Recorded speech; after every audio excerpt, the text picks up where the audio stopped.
कल हम लोगों ने बात की थी कि शपथ या प्रतिज्ञान करने से इनकार करना, जबकि आपसे सम्यक रूप से वैसा करने के लिए अधिक ठीक है कहा जा रहा है, और आप शपथ या प्रतिज्ञान करने से इनकार कर रहे हैं। इसका मतलब ही है कि या तो आप झूठ बोलने की तैयारी में है, और या फिर आपको लोक सेवक की बात की कोई परवाह यही नहीं। दो ही बातें हैं। तो इन दोनों दशाओं में आप झूठ बोलें, ठीक है, और फिर हम आपको मिथ्या साक्ष्य के लिए दंडित करें, इससे बढ़िया हम आपको पहले ही शपथ या प्रतिज्ञान करने से इनकार करने के लिए दंडित करें। क्योंकि अगर आप शपथ या प्रतिज्ञान करने से इनकार कर रहे हो तो संभावना तो यही है कि आप झूठ बोलोगे ही बोलोगे, अन्यथा आप शपथ या प्रतिज्ञान करने से इनकार क्यों करोगे। ठीक है, हमने आपसे कई बार चर्चा की है कि सत्य जानने के दो ही तरीके अब तक खोजे जा सके, या तो आप सत्य बताओ और या हम सत्य आपसे पूछ लें। तीसरा तरीका सत्य जानने का हो ही नहीं सकता। आप बताओ सत्य, इसके लिए हम आपको शपथ दिलाते हैं या प्रतिज्ञान कराते हैं कि आप प्रश्नों के सच सच जवाब दो, और अगर आप नैतिक व्यक्ति होंगे तो इस शपथ या प्रतिज्ञान के परिणाम स्वरूप ही आप सत्य उद्घाटित करेंगे, और अगर आप सत्य उद्घाटित नहीं करेंगे तो दूसरा तरीका क्रॉस एग्जामिनेशन वो भी है। तो क्रॉस एग्जामिनेशन से आपका जो सत्य है उसे जानने की कोशिश ये की जाएगी। क्योंकि अगर आप कुछ कह रहे हो कि ऐसा था, तो संबंधित परिस्थितियां जो आपके द्वारा जो कुछ बताया जा रहा है उसके साथ आवश्यक रूप से संबंधित रहती हैं, वे भी रही ही होंगी। और अगर आप किसी तथ्य की जानकारी होने का दावा कर रहे हो तो उस तथ्य से संबंधित सभी जानकारियां आपको होंगी, केवल उसी तथ्य की जानकारी आपको होगी ऐसा तो है नहीं। तो आपसे प्रति परीक्षा में ऐसे प्रश्न किए जाएंगे जो ये सुनिश्चित करेंगे कि आपको वाकई किसी तथ्य की जानकारी थी या नहीं थी। तो दो ही तरीके अब तक ईजाद किए जा सके, उनमें से एक शपथ या प्रतिज्ञान। तो अगर आप वही नहीं कर रहे हैं तो फिर इसकी संभावना तो यही है कि अब इसके बाद जो कुछ आप कहोगे वो झूठ ही होगा। तो हम उस झूठ को लिखें, ठीक है, या उस संभावित झूठ को लिखें, जबकि न्यायिक कार्यवाहियां या लोक सेवकों के समक्ष चलने वाली कार्यवाहियां वो तभी चलनी चाहिए जबकि सत्य उनका आधार हो। तो अगर आप जो कुछ कहेंगे उसके झूठ होने की ही संभावना है, ये दिख रहा है, क्योंकि आप शपथ या प्रतिज्ञान से इनकार कर रहे हैं, तो उसे लिखने की जरूरत ही नहीं है। आपको शपथ या प्रतिज्ञान के लिए ही या न करने के लिए ही दंडित किया जाना चाहिए। और आगे तो जो भारतीय साक्ष्य अधिनियम की उपधारणाएं होंगी वो आपके विरुद्ध आएंगी ही आएंगी, तो वो तो देखा ही जाएगा। लेकिन फिलहाल कल हम लोगों ने बात की थी कि अगर शपथ या प्रतिज्ञान करने के लिए आपसे कहा जा रहा है तो आपको शपथ या प्रतिज्ञान करना ही होगा, और अदरवाइज आप 213 के अंतर्गत दायित्व के अधीन होंगे। अगला सेक्शन हमें तो बड़ा ठीक लगता है, ये सेक्शन होना ही चाहिए, ठीक है, क्योंकि अक्सर हम भी प्रश्न कर रहे हैं आपसे और आप चुप बैठे हैं, कोई जवाब ही नहीं है। तो आपका ये जो चुप है ये नकारात्मक ढंग से इनकार है। एक सकारात्मक इनकार है कि आपने सीधे सीधे मना ही कर दिया कि हम नहीं करेंगे, तुम कुछ भी पूछो हम बताएंगे ही नहीं। और एक नकारात्मक इनकार है कि हम चुप बैठे हैं, पूछते पूछते एक दिन तो अति जाओगे, पूछना ही बंद कर दोगे।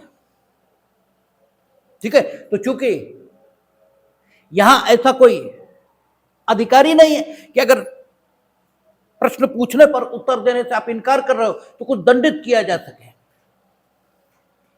लेकिन लोक सेवकों को तो ऐसा अधिकार दिया ही जाएगा कि वो अगर प्रश्न कर रहे हैं और आप उत्तर देने से इनकार करने के किसी भी ढंग का प्रयोग करना, चाहे चुप है और चाहे स्पष्ट इनकार कर रहे हैं उत्तर देने से, दोनों तरीकों से आप उत्तर देने से तो इनकार कर ही रहे हैं। ऐसी दशा में आपके उत्तर की प्रतीक्षा किए बिना, ठीक है, आपको दंडित करने का प्रावधान होना चाहिए, और वो यहां है भी।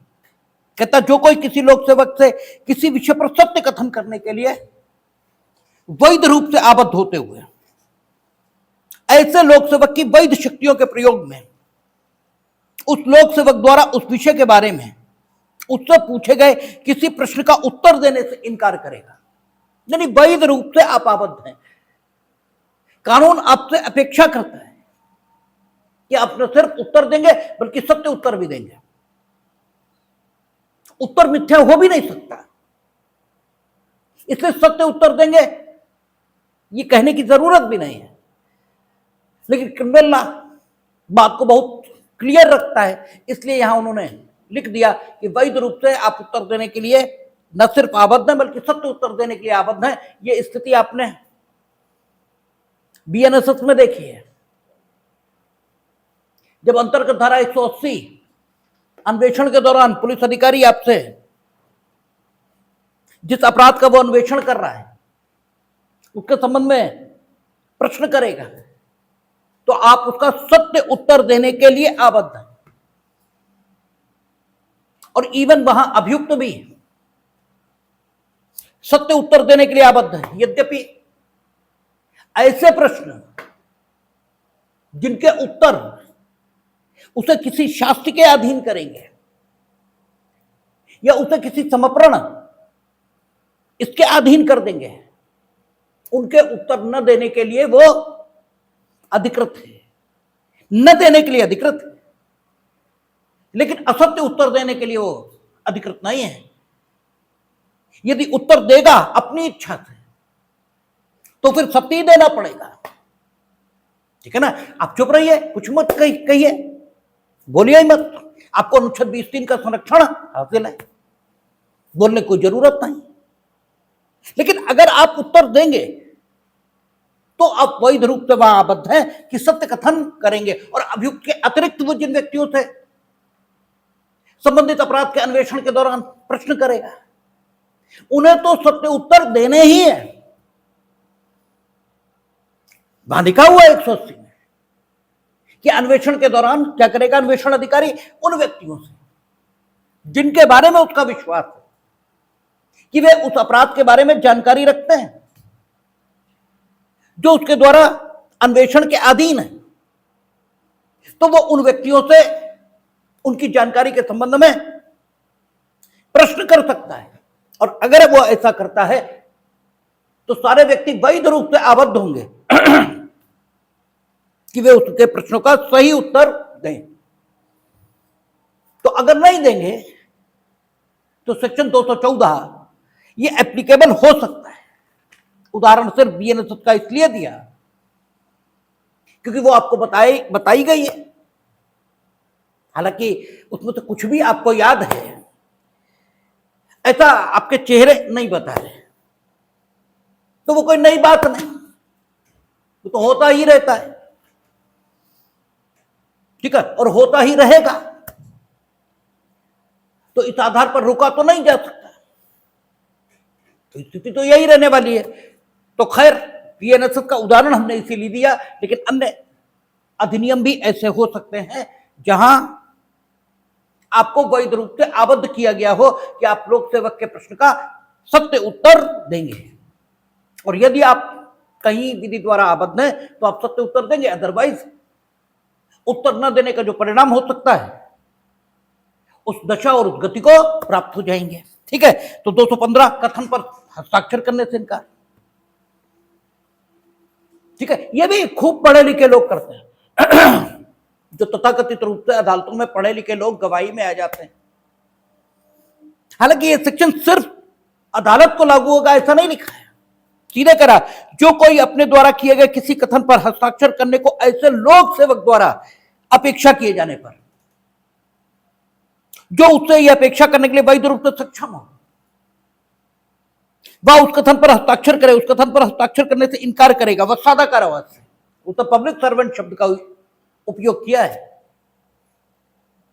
न्यायालय में बैठे हुए अधिकारी पब्लिक सर्वेंट हैं, लेकिन वे ही पब्लिक सर्वेंट हैं ऐसा कतई नहीं है। पब्लिक सर्वेंट की 12 श्रेणियां ठीक है, और वो सारी श्रेणियां बीएनएस में दी गई हैं। तो पब्लिक सर्वेंट का मतलब पब्लिक सर्वेंट हुआ, वो 12 श्रेणियों में से किसी भी श्रेणी में आ रहा है। हाँ, ये ठीक है कि अक्सर ये मसले अदालत में पेश आते हैं, लेकिन ये अदालत में ही पेश आएंगे ऐसा कतई नहीं लिखा है। शब्द पब्लिक सर्वेंट का उपयोग किया गया है, तो पब्लिक सर्वेंट ही आप मानेंगे। आपको ये बिल्कुल अनुमति नहीं है कि आप अपनी इच्छा से चीजों को घटा लें और चीजों को बढ़ा लें। हालांकि करते आप कानून में यही है।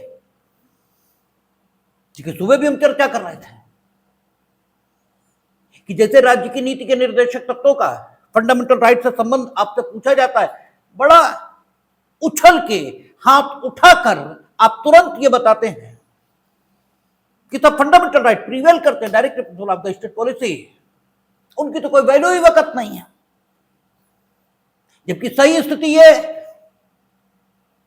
कि आज की डेट में तो direct principle of the state policy prevail कर रहे हैं, और अभी से नहीं, 1973 से। ठीक है, सिर्फ 22 साल ये स्थिति चली हो, 22 भी नहीं चली है। हमने आपसे कहा था कि इनरी केरला एजुकेशन बिल देख लीजिएगा किस समय डिसाइड हुआ। देखा तो नहीं होगा, लेकिन जहां तक हमें लगता है 67 में डिसाइड हुआ है। तो ये जहां तक हमें लगता है तो ये स्थिति तो मेरे ख्याल से ज्यादा 16 साल रही है। उसके बाद ही बदलने लगी है पोजीशन, क्योंकि इनरी केरला एजुकेशन बिल उसी में कह दिया कि जब तक दोनों में ऐसी दशा ना हो कि सामंजस्य बिठाया ही नहीं जा सकता, ठीक है, तब तक दोनों में समन्वय बिठाने का प्रयास ये होना चाहिए कोर्ट का। और 73 आते आते तो 25वां संविधान संशोधन हो गया,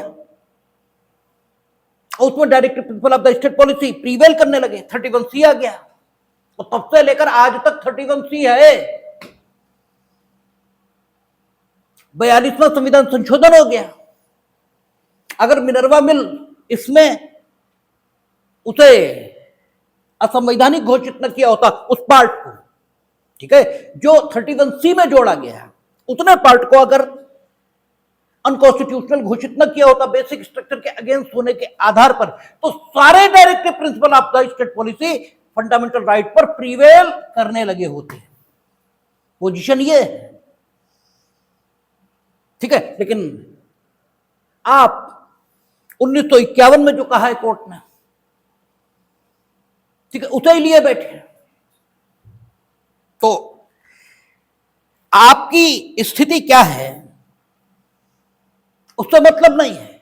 यहां उसने कहा कि लोक सेवक, अगर पब्लिक सर्वेंट आपको शपथ या पब्लिक सर्वेंट आपको किसी कथन पर हस्ताक्षर करने के लिए अपेक्षित कर रहा है तो आपको साइन करने ही होंगे। और पब्लिक सर्वेंट का मतलब वो पब्लिक सर्वेंट जो 12 श्रेणियों में से किसी एक श्रेणी के अंतर्गत आता है, ठीक है। आवश्यक नहीं है अदालत की। हां, ये ठीक है कि अदालत में अक्सर ये मामले पेश होते रहते हैं, क्योंकि वहां अक्सर पढ़े लिखे लोग सो कॉल्ड आ जाते हैं, वो बताते हैं हम तो सिग्नेचर ही नहीं करेंगे। ठीक है, क्योंकि उनकी जो मान्यता होती है वो ये कि हम जो बताएंगे वो लिखा जाएगा। ठीक है, और हमने आपको कई बार बताया कि वो वहां अपना बताया लिखाने नहीं आए हैं, वो मुख्य परीक्षा देने आए हैं। ठीक है ना, उनकी मुख्य परीक्षा होगी, और परीक्षा का मतलब ये होता है जो हम पूछेंगे वो आप बताएंगे। ठीक है, आपसे घटना का वृतांत सुनने के लिए वहां नहीं बुलाया गया है, और ये अक्सर वकीलों को भी नहीं मालूम होता है। सबसे बड़ी दिक्कत यह है, कई बार वकील बड़ी सत्यनिष्ठा के साथ मीनिंग देर भाई उन्हें वाकई अंदर से ऐसा लग रहा होता है कि साक्षी जो कहेगा वो लिखा जाएगा, जबकि ये स्थिति नहीं है। वो मुख्य परीक्षा इसके लिए आया है। मुख्य परीक्षा किन बातों के संबंध में होगी? विवाद्य तथ्य और सुसंगत तथ्य, इन्हीं के संबंध में होगी। तो आप वृतांत और वर्णन ये प्रस्तुत नहीं करेंगे घटना का। What ever I am asking you must answer that. और मजेदार यह है कि बहुत सारे पीठासीन अधिकारियों को भी यह नहीं मालूम होता। ठीक है, मजेदारी इसमें भी है। ठीक है, और जब बात का खुलासा होता है तो सही बात अपने आप बताती है कि हम सही हैं। ठीक है ना, सत्य बात का यह आवश्यक गुण है कि वो स्वयं बताता है कि हम सत्य हैं। मेरी ये बात आपको खुद ही बताएगी कि यही ठीक है। भाई काहे के लिए बुलाए गए? मुख्य परीक्षा के लिए। परीक्षा में तुम क्या बताओगे? जो हम पूछेंगे वो। ये तुम घटना का वर्णन और वृत्तांत प्रस्तुत करोगे वो लिखा जाएगा। और परीक्षा किस संबंध में होगी? साक्ष्य देने के लिए। और साक्ष्य किसका दिया जाएगा? विवादित तथ्यों और सुसंगत तथ्यों का। तो आप जो वर्णन कर रहे हैं वो नहीं लिखा जाएगा, हम जो पूछ रहे हैं वो बताइए। और वो यहां से शुरू होते हैं कि आप तो उनसे पूछो कि रिपोर्ट, जब लड़की तुमने मरी देखी फिर तुमने क्या किया? फिर हम रोने लगे। बोले फिर क्या किया? बोले फिर चिपट गए लाश से। ठीक है, हम पूछ ये रहे रिपोर्ट किसने लिखाई, वो बता रहे हम रो रहे हैं। अब वो कहते हैं ये भी लिखो, तो ये नहीं लिखा जाएगा। ठीक है, विवादित तथ्य और सुसंगत तथ्य इसके संबंध में जो आपसे पूछताछ हो रही है वो लिखा जाएगा।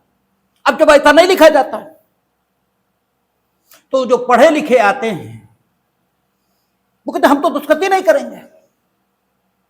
तो थोड़ी देर तो चूंकि ये रहता है कि साक्षी को भयाक्रांत नहीं किया जाना चाहिए, ये भी एक पब्लिक पॉलिसी है। क्योंकि अगर साक्षी को भयाक्रांत हम करेंगे तो वो अदालती प्रोसेस से डरने लगेगा और फिर वो अदालत के सामने बोलेगा नहीं। ठीक है ना, इसलिए उसे भयाक्रांत करने से बचते हैं सारे लोग। तो घंटों मान मनोवल चलती कर दीजिए। ठीक है, उनके वकील साहब होते कहते हैं समझाइए इनको, कर दें सिग्नेचर, लेकिन उन्हें इसमें लगने लगता है कि अब तो हम राष्ट्रीय शेर बच्चा पुरस्कार के अधिकारी हो गए। उसके बाद तो फिर वो उस पर अड़ जाते कि अब तो करेंगे ही नहीं। फिर उनसे कहा जाता है कहां खड़े हो, बेहोश हो क्या? बुलाएं तुम्हें अभी, ठीक करें? फिर वो फट से उठाते हैं और कर देते हैं। तो ऐसे सेक्शन अगर न हो तो ऐसे लोगों का इलाज ही संभव नहीं है। ठीक है, इसलिए बड़े प्रैक्टिकल उपयोग के सेक्शन है। हालांकि इनका प्रैक्टिकल उपयोग जल्दी जल्दी होता नहीं है। ठीक है, अभी 25 साल की वकालत में इन सेक्शंस के उपयोग की धमकी तो हमने देखी है, उपयोग नहीं देखा। ठीक है, क्योंकि साक्षी के विरुद्ध कार्यवाही बड़ी अपवादिक परिस्थिति में ही होनी चाहिए, क्योंकि वैसे लोग साक्ष्य देने नहीं आ रहे हैं। और अगर साक्षी के विरुद्ध किसी ढंग की कार्यवाही हो गई तब तो वो कतई नहीं आएंगे। इसीलिए साक्षी के विरुद्ध हर प्रकार की आदेशिका जारी हो सकती है, लेकिन उसके विरुद्ध किसी प्रकार की आदेशिका जारी हो जाए, वारंट, 82 की उद्घोषणा, 83 की कुर्की, कुछ भी जारी हो जाए, लेकिन अगर वो बरसों बाद भी आ जाता है तो उसे जेल नहीं भेजते। ठीक है, उससे कहते साक्ष्य दो, जाओ तुम। ठीक है, और मान लीजिए उस दिन डेट नहीं लगी हुई है, बीच में ही पकड़ के आ गया, तो फिर उसे तत्काल छोड़ देते हैं, जेल नहीं भेजते तब भी कि जेल भेजो, जब डेट आएगी तो पहले ये देंगे साक्ष्य और फिर जाएंगे, ऐसा कुछ नहीं होता। उसका कारण ही कि साक्षी के प्रति लीनियंट व्यवहार ये रखा जाता है। अच्छा, और आपको हमने ये भी बताया था कि साक्षी अगर पकड़ कर आ गया है, ठीक है, क्योंकि आदेशिका तो उसके खिलाफ जारी हो सकती है, वो आता ही नहीं है, उसके फिर खिलाफ अजमानती वारंट जारी हो गया। अब अजमानती वारंट है तो किसी भी समय गिरफ्तार हो जाएगा, गिरफ्तार हो गया, और वारंट का जब निष्पादन होगा तो जिस न्यायालय ने वारंट जारी किया उसके समक्ष उसे प्रस्तुत किया जाएगा, उसके समक्ष उसे प्रस्तुत किया गया है। अब जो मामले में सुनवाई की तिथि नियत है वो 2 महीने बाद की है, तो साक्ष्य का, ठीक है, लेखन आज तो नहीं हो सकता, वो तो डेट पे ही होगा। अब 2 तरीके, क्योंकि ये तो जमानती वारंट पे है, वारंट का निष्पादन हो गया, ठीक है, वारंट का निष्पादन, अब वारंट खत्म हो गया, ठीक है, अब ये न्यायालय के समक्ष है, अब ये उस दिन तो आएगा नहीं, ठीक है, और गिरफ्तार हो चुका है ये, भाई गिरफ्तार तो हो ही गया, जब अजमानती वारंट था तो गिरफ्तार तो ये हो गया, वारंट भी खत्म हो गया, ये इस समय गिरफ्तार है, और गिरफ्तार व्यक्ति बिना जमानत के या बिना पर्सनल बॉन्ड छूटेगा नहीं, ठीक है। जब भी व्यक्ति गिरफ्तार हो जाएगा फिर तो जमानत ही होनी चाहिए। तो आपको बताया गया था, इसीलिए सीआरपीसी की धारा 436 पहले थी, जिसमें क्या लिखा था, अजमानती अपराध के अभियुक्त व्यक्ति से भिन्न व्यक्ति उसे जमानत का दिया जाना, क्योंकि ऐसे बहुत से लोग हो सकते हैं जो अजमानती अपराध के अभियुक्त व्यक्ति से भिन्न व्यक्ति की कैटेगरी में हो, वो सिर्फ जमानती अपराध के अभियुक्त व्यक्ति नहीं होते और अभिरक्षा में हो, ऐसे बहुत सारे लोग हो सकते हैं, ठीक है। तो साक्षी इसे बहुत जल्दी कार्रवाई इसके खिलाफ नहीं करते हैं, लेकिन अगर सेक्शन नहीं होगा तब तो हो ही नहीं सकेगी, और फिर वो अपने ही कथन पर हस्ताक्षर करने से इनकार करेंगे तो उनका कोई इलाज संभव नहीं होगा। तो ऐसे लोगों का इलाज करने के लिए 215, जब कथन पर हस्ताक्षर करने से वो इनकार करेंगे तो सादा कारावास, जिसकी अवधि 3 मास तक की हो सकेगी, या जुर्माने से या 3000 रुपए तक का हो सकेगा, या दोनों से। अब कहता है 216, ठीक है, शपथ दिलाने या प्रतिज्ञान कराने के लिए प्राधिकृत लोक सेवक के या व्यक्ति के समक्ष शपथ या प्रतिज्ञान पर मिथ्या कथन, पहले आप शपथ लेने से ही इनकार कर रहे थे, अब शपथ तो ले ली है लेकिन मिथ्या कथन कर रहे हो, ठीक है, मिथ्या साक्ष्य देना वो अलग बात है, ठीक है ना, और मिथ्या कथन करना, क्योंकि आपका प्रत्येक कथन साक्ष्य की श्रेणी में नहीं होता, ठीक है ना, साक्ष्य की श्रेणी में आपका प्रत्येक कथन आ जाए ये जरूरी नहीं है, वो तो साक्ष्य लेने के लिए जो अधिकृत लोग हैं उन्हीं के समक्ष जब आप कथन करोगे तभी मिथ्या साक्ष्य बनेगा। यहां कहता है कि कोई लोक सेवक, ठीक है, जो कोई किसी लोक सेवक या किसी अन्य व्यक्ति से जो ऐसे शपथ दिलाने या प्रतिज्ञान करने के लिए विधि द्वारा प्राधिकृत है, कोई भी व्यक्ति जो शपथ दिलाने के लिए विधि द्वारा प्राधिकृत है या कोई लोक सेवक,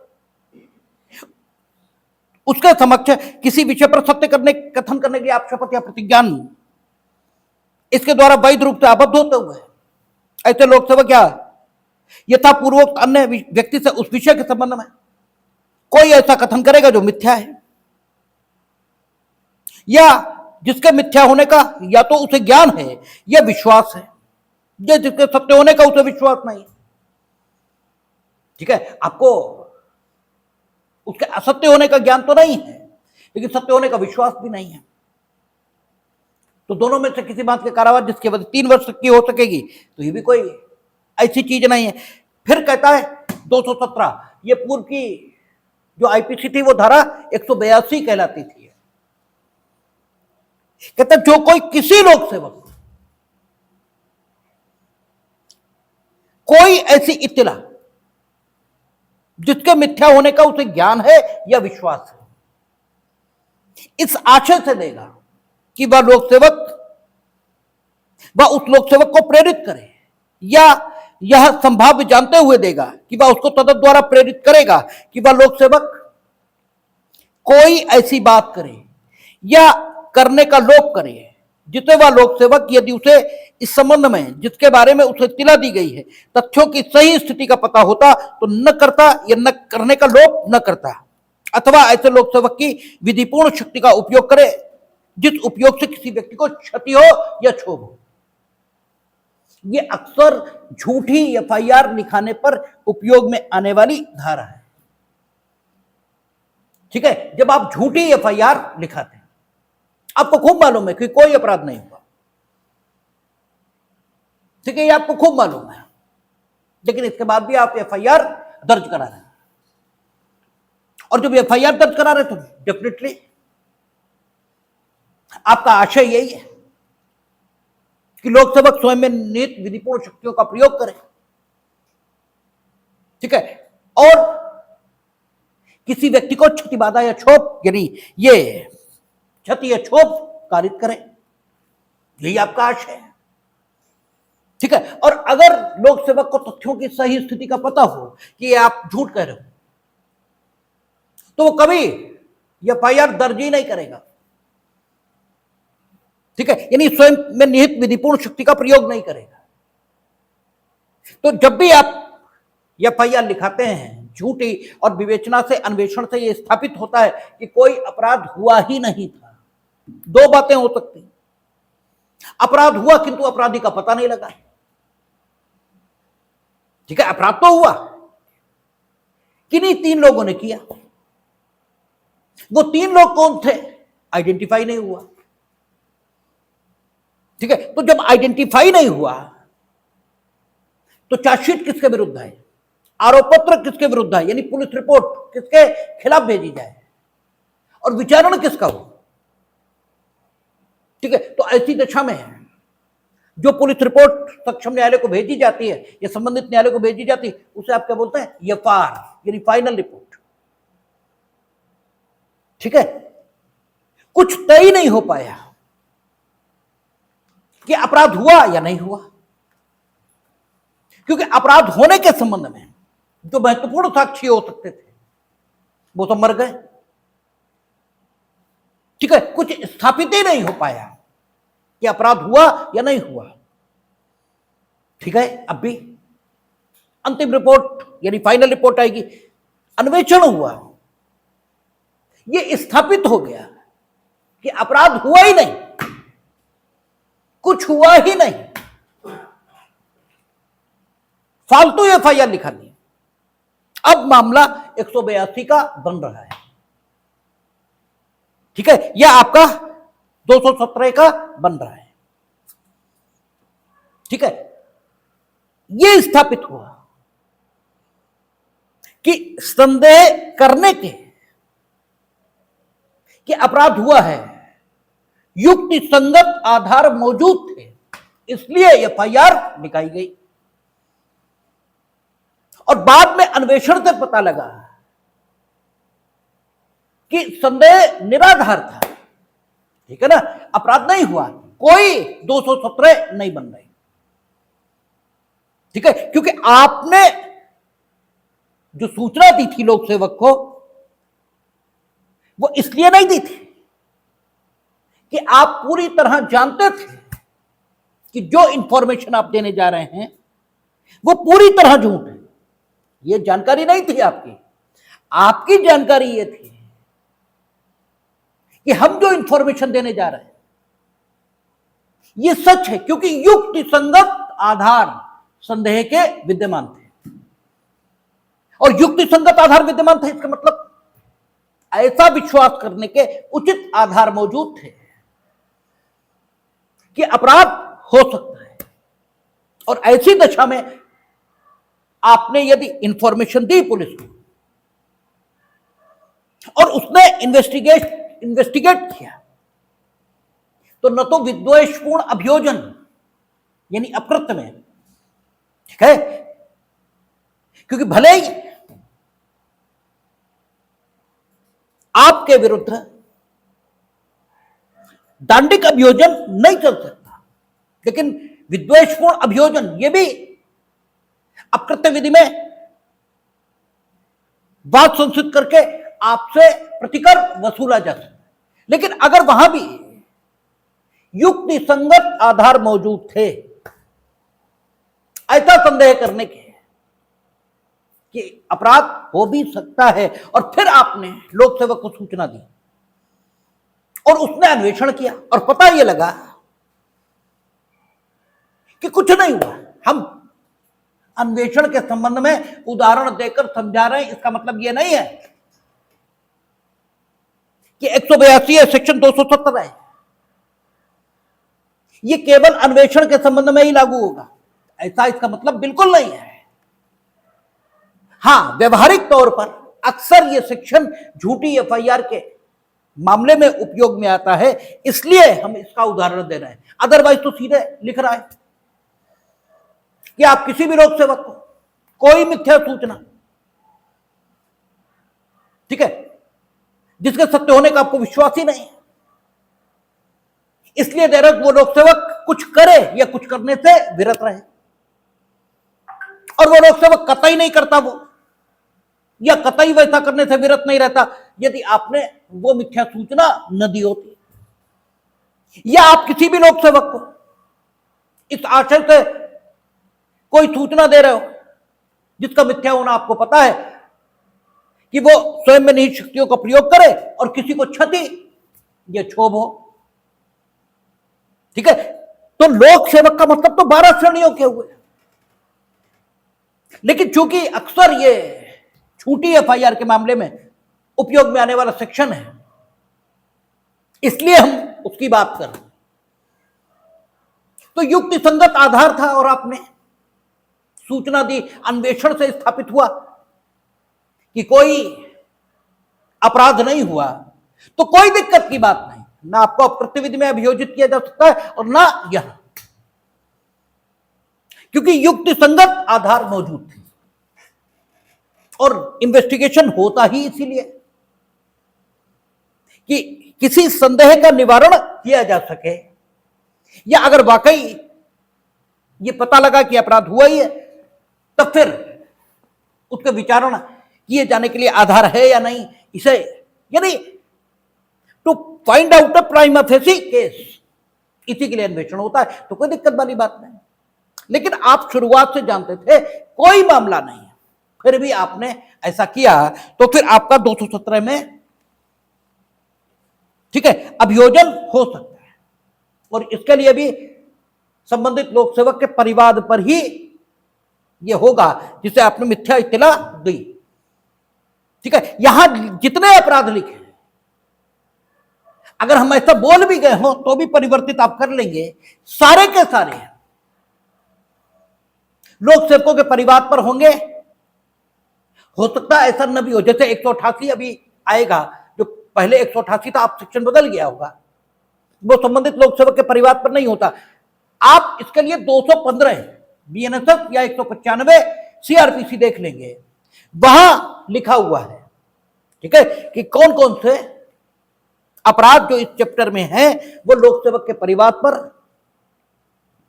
ठीक है, विचारण के योग्य होंगे, और शेष जैसे विचारण होता है वैसे ही विचारण के योग्य होंगे, ठीक है। तो आपका दृष्टांत आप देखेंगे तो वो मिथ्या इत्तिला के संबंध में है, जिसके बारे में लोगों को ये मालूम है कि वो मिथ्या इत्तिला है और फिर भी वो दे रहे हैं, इसलिए दृष्टांतों में बताई गई स्थितियों में संबंधित व्यक्तियों का धारा 217 के अंतर्गत अभियोजन किया जाएगा। दृष्टांत आप खुद ही पढ़ लीजिएगा, ठीक है, इसमें कुछ ऐसा नहीं है जो कठिन हो या समझाने लायक। कहता लोक सेवक के विधिपूर्ण प्राधिकार द्वारा संपत्ति लिए जाने का प्रतिरोध देखिए, शब्दों पर बड़ा ध्यान देना चाहिए। क्रिमिनल लॉ में विरोध और प्रतिरोध दो शब्द हैं, ठीक है। विरोध, इसमें बाधा डालना शामिल नहीं होता, ठीक है। विरोध और प्रतिरोध, इसके बीच जो फर्क है वो फर्क यही है कि विरोध, इसमें बाधा नहीं पड़ती। हम कुछ कर रहे हैं, आप मेरा विरोध कर रहे हैं, ठीक है। आप मेरे द्वारा जो भी कृत्य किया जा रहा है उसके खिलाफ तो है, लेकिन मेरे द्वारा किए जा रहे कृत्य में भौतिक दृष्टि से, फिजिकली कोई बाधा ये नहीं डाल रहे, ठीक है। आप कुछ रोक नहीं रहे हमें, आपके पार्ट पर कोई फिजिकल एक्ट ऐसा नहीं हो रहा है कि हम उस कार्य को करने में बाधा का अनुभव करें, ठीक है। आप विरोध कर रहे हैं तो करिए, ठीक है। और प्रतिरोध ये तभी होगा जब आप कोई फिजिकल एक्ट करेंगे, स्वयं के बल से करें, किसी जीव जंतु के माध्यम से करें, ठीक है।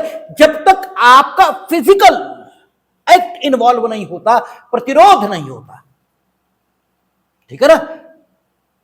इसलिए विरोध नहीं कहता वो, ठीक है, वो प्रतिरोध इस शब्द का इस्तेमाल करता है, क्योंकि क्रिमिनल लॉ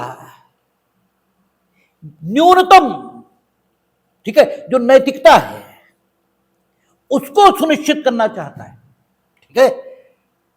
लोक सेवक जब कोई काम कर रहा है, करिए, आप विरोध करिए, लेकिन प्रतिरोध करने के लिए आप अनुमित नहीं है, ठीक है। आप देखते हैं अतिक्रमण हटाने जो लोक सेवक हैं वो गए, अब अतिक्रमण आपने किया गलत है, लेकिन इतने ही भले आदमी आप होते कि ठीक किए जाने पर प्रसन्न होते, तो फिर गलत करते ही क्यों, ठीक है।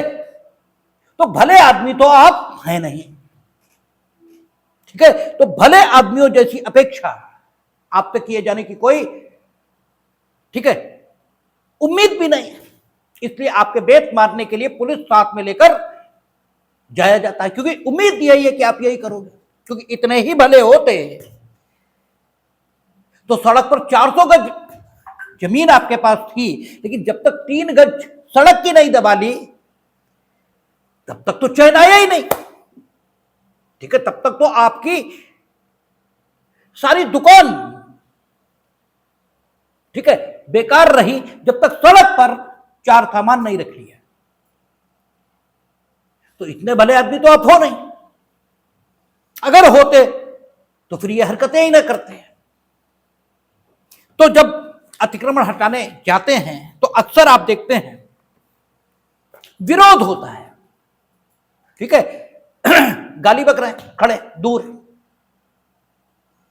तो मुकदमा कोई कायम नहीं होता, कोई मुकदमा नहीं, विरोध होता रहता है, अतिक्रमण हटता रहता है। प्रतिरोध ये अगर हुआ फिर पुलिस बेंच चलाती है, न सिर्फ बेंच चलाएगी बल्कि आपको उठा करके जेल भी भेजेगी, ठीक है ना। प्रतिरोध नहीं कर सकते हम, ठीक है। तो कहता है लोक सेवक के विधिक पूर्ण प्राधिकार द्वारा संपत्ति लिए जाने का प्रतिरोध।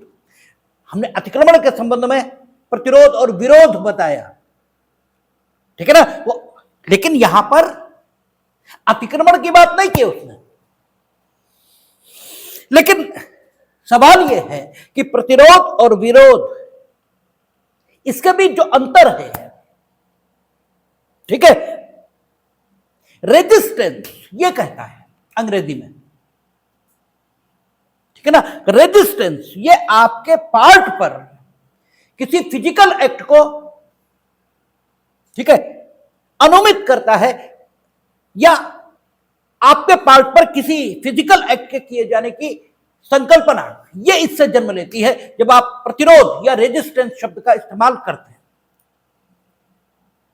आप बल से जब प्रतिरोध करते हैं तब उसे प्रतिरोध कहा जाएगा। तो कहता है कि जो कोई किसी लोक सेवक के विधिपूर्ण प्राधिकार द्वारा, उसकी लॉफुल अथॉरिटी है, चुनाव का मौका है, जो इलेक्शन लॉज हैं वो ये कहते हैं कि आपके पास जो वाहन आदि संपत्तियां हैं वो निर्वाचन कार्यों के लिए उचित किराए के भुगतान पर आपसे ली जा सकती हैं। आप मना नहीं कर सकते,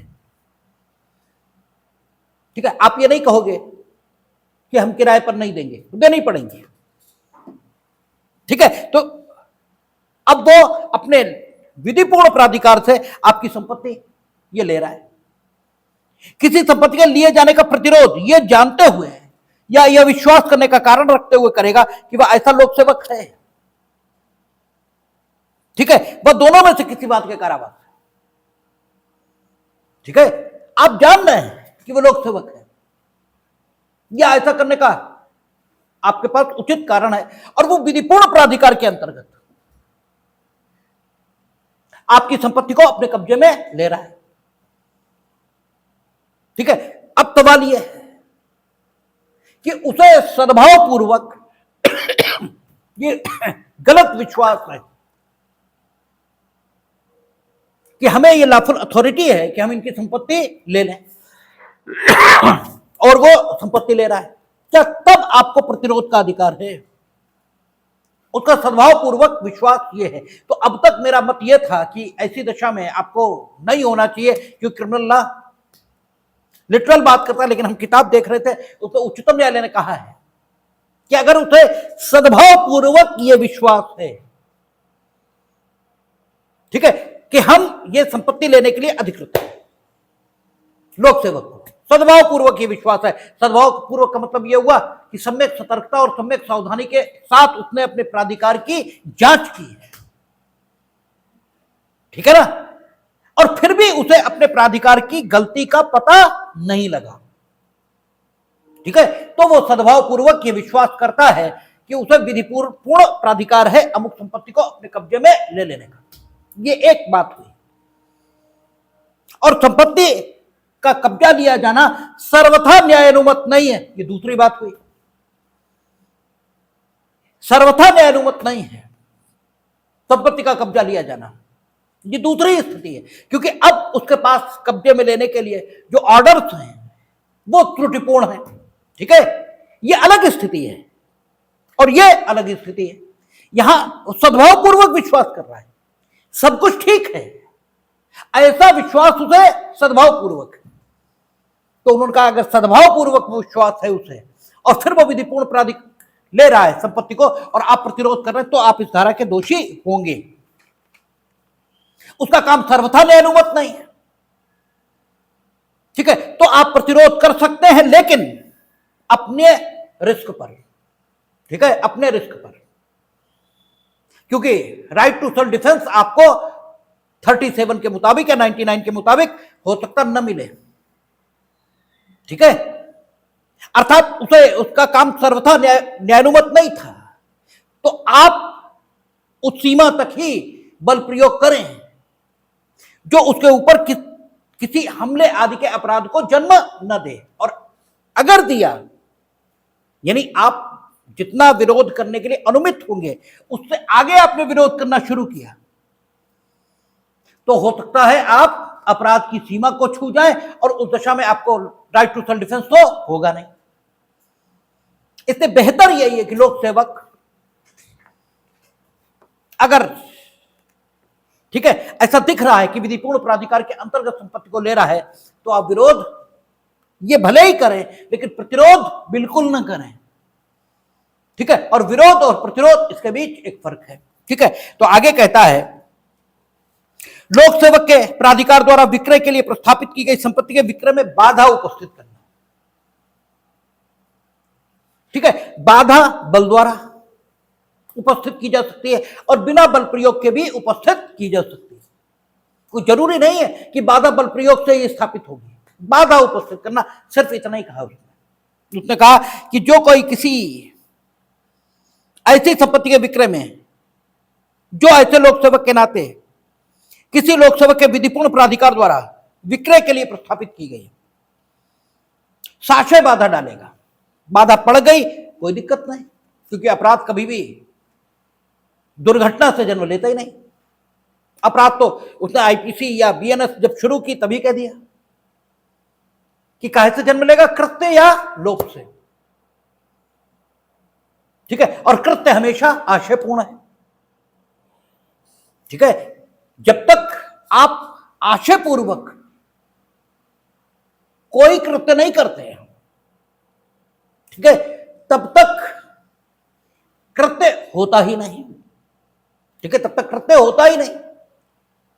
आप जब ये मानकर कि हम ये करेंगे और करते हैं, तभी कृत्य होता है, और जो कृत्य होगा तभी उसके दायित्व के अधीन आ पाएंगे। इसीलिए आध्यात्मिक जगत में क्या कहते हैं कि आप ये मान लो कि हम कुछ भी नहीं करते, सब ईश्वर हमसे कराता है। ठीक है, तब जो कुछ हो रहा है वो आप कर ही नहीं रहे, आप तो सिर्फ इक्विपमेंट हैं, उपकरण हैं, कर्ता ईश्वर है।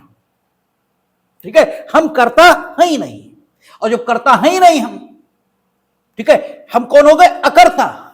ठीक है, फिर जो कुछ हो रहा है वो आपका कृत्य हो ही नहीं सकता, क्योंकि आपने तो किया ही नहीं। ठीक है, इसीलिए हजारों लाखों लोगों को मार देने के बाद भी कृष्ण अर्जुन को एश्योरेंस दे रहे हैं कि ये धर्म युद्ध ही है, और तुम इसे करके, ठीक है, मुक्ति को प्राप्त करोगे। ठीक है, क्योंकि वो कर ही नहीं रहा।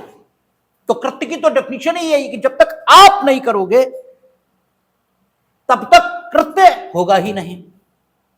ठीक है, किया तो ईश्वर ने। अब आपके साथ दिक्कत क्या है, आप हमेशा बुरे कामों के लिए तो ये मानने को तैयार हो कि ईश्वर ने किया, अच्छे कामों के लिए मानने को तैयार नहीं हो। टाप तो आपने किया, फेल ईश्वर ने करा दिया। ठीक है, टाप आपने किया, आईएएस का कंपटीशन तो क्वालिफाई आपने किया, और फेल भगवान जी ने करा दिया। ठीक है, दिक्कत यहां है। ठीक है, लेकिन अगर दोनों बातें आप ईश्वर को समर्पित करो तो फिर बात ही खत्म हो गई। ठीक है, कृत्य है ही नहीं, तो कृत्य इससे अपराध जन्म लेगा, कृत्य इससे अकृत्य जन्म लेगा। ठीक है, कृत्य हमेशा कर्ता का है, वो साक्ष्य है। लोक नकारात्मक कृत्य है, वो भी साक्ष्य है। तो कृत्य से ही अपराध जन्म लेगा। तो जब तक आप साक्ष्य लोक सेवक के विधिपूर्ण प्राधिकार से विक्रय के लिए जो कुछ प्रस्थापित है उसके विक्रय में बाधा नहीं डालते, तब तक ये अपराध घटित नहीं होगा। और अगर आप साक्ष्य बाधा डालते हैं तो 220 के अंतर्गत आप दंडित होंगे। और साक्ष्य बाधा के अलावा भी चीजें इसमें होंगी। देखते हैं, कहता है जो कोई संपत्ति के किसी ऐसे विक्रय में जो लोक सेवक के नाते लोक सेवक के विधिपूर्ण प्राधिकार द्वारा हो रहा हो, किसी ऐसे व्यक्ति के निमित्त, चाहे वह व्यक्ति वह स्वयं हो या कोई अन्य हो, किसी संपत्ति का क्रय करेगा या किसी संपत्ति के लिए बोली लगाएगा जिसके बारे में वह जानता है कि वह व्यक्ति उस विक्रय में उस संपत्ति को क्रय करने के बारे में किसी विधिक असमर्थता के अधीन है, या ऐसी संपत्ति के लिए यह आशय रखकर बोली लगाएगा कि ऐसी बोली लगाने में जिन बाध्यताओं के अधीन वह अपने आप को डालता है उन्हें ऐसा पूरा करना नहीं है, और वह दोनों में से किसी बात के। इसका मतलब यह हुआ कि यह सेक्शन सभी बाध्यताओं का जिक्र नहीं कर रहा, वो सॉरी सभी बाधाओं का जिक्र नहीं कर रहा है, एक विशेष प्रकार की बाधा जो उसने कही है। अच्छा, वो 219 है, चलो 220 बता देते हैं क्या है, 219 बाद में बता देंगे। ठीक है, 219 सीधे सीधे कह रहा है कि जो कोई किसी ऐसी संपत्ति के विक्रय में जो ऐसे लोक सेवक के नाते किसी लोक सेवक के विधिपूर्ण प्राधिकार द्वारा विक्रय के लिए प्रस्थापित की गई हो, साक्ष्य बाधा डालेगा। यानी आप किसी भी ढंग से बाधा डाल रहे हैं, किसी भी ढंग से बाधा डालने का ढंग कोई है।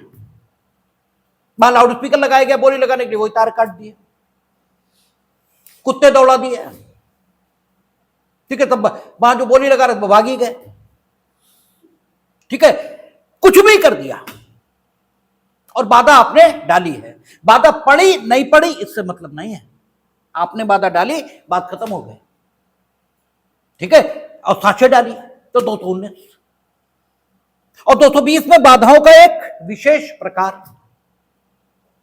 वो बाधाओं का विशेष प्रकार क्या है? आप ये जानते हैं कि ये जो संपत्ति विक्रय हो रही है, इसे ना तो आप खुद खरीद सकते हैं, ठीक है, और ना ही आप अपने लिए नहीं बल्कि किसी ऐसे व्यक्ति के लिए खरीद सकते हैं जिसे उस संपत्ति को खरीदने से रोका गया हो, ठीक है। जैसे निर्णीत ऋणी की जब संपत्ति बेची जाएगी तो निर्णीत ऋणी खुद खरीदने के लिए उसे अनुमति नहीं है, आप खुद उसे फिर नहीं खरीद सकते, ठीक है, क्योंकि विक्रय का अर्थ ही है अब आपको परमानेंटली वंचित किया जाएगा, ठीक है। जब कुर्की हुई थी, क्योंकि जब सीपीसी हम लोग देखेंगे वहां आएगा, कुर्की से पहले विक्रय नहीं हो सकता, पहले कुर्की फिर विक्रय। तो कुर्की में आपको चेतावनी दी गई थी, क्योंकि कुर्की जब हो जाएगी तो संपत्ति के लाभों को लेने से आप वंचित हो जाएंगे just for the time being, और जब विक्रय हो जाएगा तो परमानेंटली गई, अब तो हो ही नहीं सकता कुछ। तो जब कुर्की हुई थी तब आपको एक चेतावनी मिली थी कि आप इससे परमानेंटली वंचित हो सकते हैं, आप नहीं सुधरे। तो अब जब विक्रय हो रहा है अब आप परमानेंटली वंचित होंगे, क्योंकि अब विधि की मंशा यही है। तो जो निर्णीत ऋणी है जिसकी संपत्ति बेची जा रही है वो स्वयं इस संपत्ति को अब नहीं खरीदेगा, और ना ही कोई ऐसा व्यक्ति जो निर्णीत ऋणी का मित्र है निर्णीत ऋणी के लिए इस संपत्ति को खरीदेगा या बोली लगाएगा। आप ये जानते हैं कि ये जो विक्रय किया जा रहा है संपत्ति का, इस संपत्ति के विक्रय में हम स्वयं या किसी अन्य व्यक्ति के लिए न तो बोली लगाने के लिए अनुमित हैं और न उसे खरीदने के लिए, क्रय करने के लिए अनुमित हैं, और उसके बाद भी आप ऐसा कर रहे हो तो संपत्ति तो आपको मिलेगी ही नहीं, ठीक है, सिविल लॉ के मुताबिक। क्योंकि हमने उस दिन चर्चा की थी इंडियन कॉन्ट्रैक्ट एक्ट का सेक्शन 23, ठीक है, इस संविदा को आरंभ से शून्य कर देगा जो ऐसी संपत्ति को खरीदने के लिए आप करेंगे, और संपत्ति संविदा के माध्यम से ही खरीदी जाएगी। तो संपत्ति तो मिलनी नहीं, वो तो गई, वो तो नहीं ही मिलेगी। किसे मिलेगी देखेंगे, लेकिन आपको नहीं मिलेगी, इतना तय। और आपको जो मिलेगा वो 220 में बताया गया है कि आपको अतिरिक्त ये मिलेगा, ठीक है, कि वह दोनों में से किसी बात के कारावास से जिसकी अवधि 1 मास, यह भी आपको अतिरिक्त मिलेगा। या आप क्या कर रहे हैं कि या तो बोली लगा रहे हैं स्वयं बोली लगाने के लिए निर्योग्य होते हुए, या किसी ऐसे व्यक्ति के लिए बोली लगा रहे हैं जो उस संपत्ति को क्रय करने से विधि द्वारा रोका गया है, या आप जानबूझकर स्वयं पर ऐसी बाध्यताएं हैं, ठीक है, अधिरोपित होने का दिखावा कर रहे हो, यानी आप खूब जानते हो कि इसमें अगर हमने बोली लगाई तो अमुक बाध्यताओं के अधीन हम हो जाएंगे, और आप जिस क्षण बोली लगा रहे हो उसी क्षण आपके मन में यह विश्वास है कि हम इन बाध्यताओं को पूरा नहीं करेंगे। आपको पता है कि जैसे ही बोली हम लगाएंगे, अगर बोली हम जीत गए तो 25% जमा करना पड़ेगा, जो, ठीक है, जहां पर बोली छूटेगी 10 लाख पर छूटी तो तुरंत उसका 25% आपको 2.5 लाख जमा करना है, और आपने पहले से मन बना रखा कि अब तो 2.5 लाख जमा ही नहीं करेंगे, ठीक है, 2.5 लाख जमा करने के लिए आपको कुछ टाइम मिलेगा, वो आपने जमा ही नहीं किया, ठीक है, तो या तो बोली बेकार हो जाएगी, दोबारा से नीलाम करना पड़ेगा, ठीक है, दोबारा नीलाम करना पड़ेगा। या अगर यह भी लिखा है कि मानिए आपसे निचली बोली जिसकी है उसे दे दिया जाएगा, तो भी आपने समय तो बर्बाद किया ही है। ठीक है, इसलिए आपको थोड़ा प्रसाद मिलना जरूरी है, उसके लिए ये 220 बनाया गया। ठीक है, उसके बाद 221 कहता है लोक सेवक के कृत्यों के निर्वहन में बाधा डालना। ठीक है, ऊपर प्रतिरोध आप कर रहे थे, ठीक है, अब बाधा डालना है। ठीक है, उधर ऊपर संपत्ति के विक्रय में बाधा डाल रहे थे। ठीक है, ऊपर क्या कर रहे थे, संपत्ति के विक्रय में बाधा डाल रहे थे। ठीक है, किसी भी ढंग से। उसके बाद आप बोली लगा रहे थे। ठीक है, और बोली आपका फ्रीबोनस बोली लगाकर बाधा एक प्रकार से उसमें उत्पन्न कर रहे थे। और अब आप क्या कर रहे हैं, लोक कृत्य जो लोक सेवक के हैं उनके निर्वहन में बाधा डाल रहे हैं, तो कुछ बताने लायक नहीं है, तो आपको अमुक सजा से दंडित किया जाएगा। और फिर 222, ठीक है, लोक सेवक की सहायता करने का लोप, जबकि सहायता देने के लिए विधि द्वारा आप आबद्ध हैं। ठीक है, जैसे हम लोगों ने बीएनएसएस या सीआरपीसी की सेक्शन 38 था। ठीक है, सेक्शन 38 था सीआरपीसी में, और बीएनएस में मेरे ख्याल से 32 होना चाहिए। ठीक है, बीएनएस में 32 होना चाहिए। उसमें क्या लिखा है, उसमें लिखा है कि लोक सेवक जब अजमानती अपराध का क्या कर रहा है, निष्पादन, और वो आपसे अपेक्षा करता है कि आप उसे सहायता करो, तो आपका कर्तव्य है कि आप उसकी सहायता करेंगे। और अगर आप मना करते हैं, नहीं देंगे, तो आपका 222 कहता है जो कोई किसी लोक सेवक को उसके लोक कर्तव्य के निष्पादन में सहायता देने या पहुंचाने के लिए विधि द्वारा आबद्ध है, विधि द्वारा आबद्ध होते हुए भी ऐसी सहायता देने का साक्ष्य लोप करेगा, का खंड में आएगा तो मसला 1 मास तक की सजा का रहेगा, और खा खंड में आ गया। ठीक है, तो 6 मास, और खा खंड में कब कब आ जाएगा, जब लोक सेवक सक्षम न्यायालय द्वारा निकाली जा रही किसी वैध आदेश का, उसका निष्पादन करने में आपकी सहायता मांग रहा है। ठीक है, वैध आदेश का, यानी जो आदेश का वैध नहीं है उसका निष्पादन में आप सहायता मांग रहा है, और आपने नहीं की तो कोई दिक्कत नहीं। वैध आदेशिका के निष्पादन में उसने सहायता मांगी और आप नहीं दे रहे हैं, या जिस पर अपराध का आरोप, ठीक है, या जो विधिपूर्ण अभिरक्षा से निकल भागने का दोषी है, उसे पकड़ने के प्रयोजनों से वो सहायता की अपेक्षा कर रहा है और सहायता आप नहीं दे रहे, तो ये सेक्शन आएगा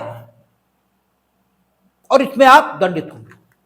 अब कुछ विशेष बचा नहीं इसमें, 188, 189 और 190 जहां तक पहले था, अब इसमें एक सेक्शन और उन्होंने जोड़ दिया है। ठीक है, 226, ये पहले नहीं था। तो कल इसकी बची हुई पर चर्चा कर लेंगे, और कल हम लोग मिथ्या साक्ष्य देना और मिथ्या साक्ष्य गणना, इस पर बात शुरू करेंगे। ये कोई बहुत इंपॉर्टेंट चीज नहीं है, लेकिन 188 आपसे ये जो आएगी, यानी 223 ये पूछी जा सकती है, इसलिए कल इस पर बात कर लेंगे। देखें